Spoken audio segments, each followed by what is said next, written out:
বাস্তবতা আর রূপালী পর্দা আলাদা, তবে কখনো কখনো তা বড়ই বেসুরো হয়ে বেজে ওঠে জীবন ক্যানভাসে।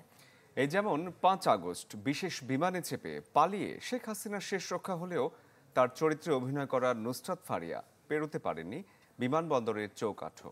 রাজধানীর ভাটারা থানায় জুলাই আন্দোলনের এক মামলায় তাকে গ্রেফতার করা হয়েছে।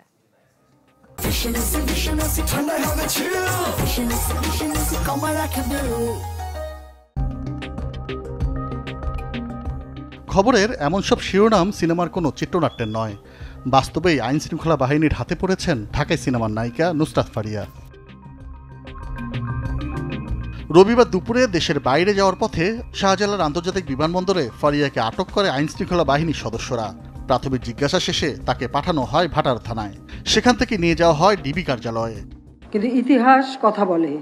জানা গেছে ২০২৪ সালের বৈষম্য বিরোধী আন্দোলন চলাকালীন রাজধানীর ভাটারা থানা এলাকায় হওয়া এক হত্যা চেষ্টা মামলায় ১৭ জন শিল্পীর সাথে আসামি করা হয় ফারিয়াকে, যেখানে বলা হয় বৈষম্য বিরোধী আন্দোলনের বিপক্ষে অবস্থান নিয়ে আওয়ামী লীগের অর্থদাতা হিসেবে কাজ করেছেন ফারিয়া। বঙ্গবন্ধু শেখ মুজিবুর রহমানকে নিয়ে তৈরি মুজিব একটি জাতির উপকার ছবিতে শেখ হাসিনার চরিত্রে অভিনয় করেন নুসরাত ফারিয়া। ৫ আগস্টের পর যা নিয়ে শুরু হয় বিতর্ক। শেখ হাসিনার সরকার পতনের পর বঙ্গবন্ধুর বায়োপিকে অভিনয় করা প্রায় সব শিল্পীর নামই হয়েছে মামলা। যদিও সামাজিক যোগাযোগ মাধ্যমে অনেকে বলছেন এক্ষেত্রে ব্যতিক্রম কেবল নুসরাতের মুস্তিশা। সিনেমাটিতে তিনি অভিনয় করেন বঙ্গবন্ধুর স্ত্রী ফজিলাতুন্নেসা মুজিবের চরিত্রে। Desk report, channel 24।